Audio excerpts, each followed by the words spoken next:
요한복음 7장 39절과 요한복음 4장 14절에 나오는 나를 믿는 자는 성경의 이름과 같이 그 배에서 생수의 강이 흘러나리라 하시니 39절 이는 그를 믿는 자들이 받을 성령을 가리켜 말씀하신 것이라. 이거는 요한복음 4장 13절 14절에서 무슨 말 끝에 나오는 거냐 하면 사마리아 여자에게 예수님께서 물 한 모금 달라고 했어요. 지금으로부터 2000년 전이기 때문에 수도시설이 있는 때가 아니야. 그냥 공동 우물이 있고 거기서 물을 퍼먹는 때란 말이에요. 그 여성이 와서 드레박으로 물을 퍼서 이제 가려고 하는데 예수님은 드레박이 없으니까 물 한 모금 달라고 말씀하신 거죠. 그 여성이 아니 당신은 유대인인데 왜 사마리아 여인 나에게 물을 달라고 하냐. 그 당시에는 사마리아 사람하고 유대인하고는 상종을 안 해요. 왜냐하면 유대인들이 사마리아 사람들을 이방인 취급을 했습니다. 그래서 지금 여인이 그러는 거야. 아니 당신은 유대인인데 딱 봐도 유대인인데 왜 사마리아 나에게 왜 물을 달라고 하냐.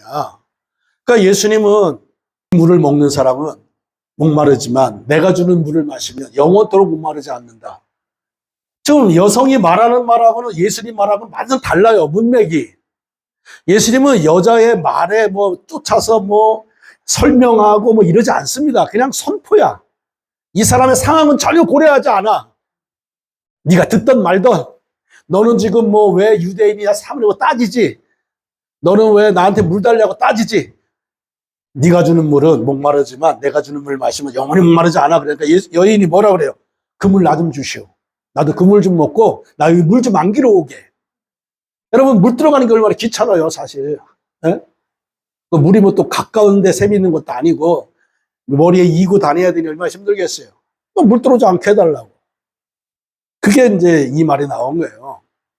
그리고 이제 요한복음 7장에 와서 해석해 준 거예요. 그 물이 성령이었다 해석해 준 거예요 예수님이.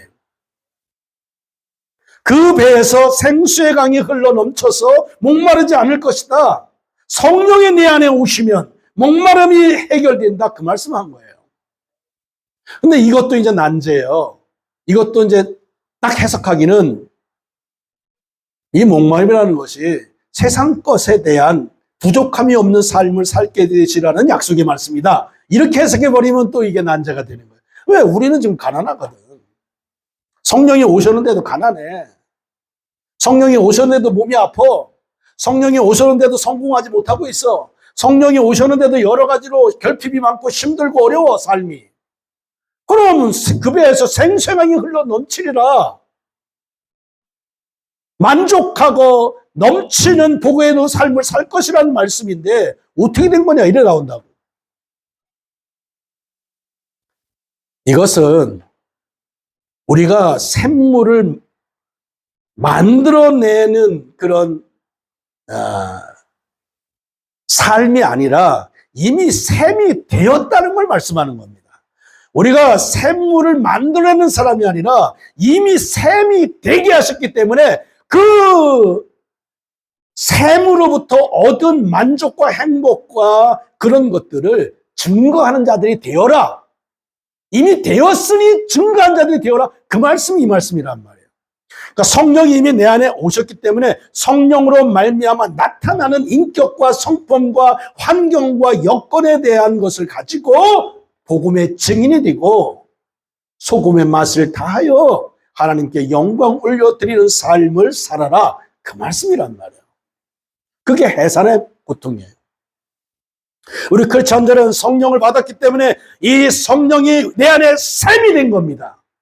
우리는 목마르지 않아요. 샘 자체가 됐기 때문에. 성령이 떠나면 물론 샘이 마르기 때문에 목마름을 느끼죠. 죽음에 대한 고통, 미래에 대한 고통, 걱정, 염려, 근심에 얼마든지 붙잡혀져 있어요. 그러나 성령이 내 안에 계신 동안은 내가 샘이기 때문에 샘이 어떻게 물이 없을 수가 있냔 말이에요.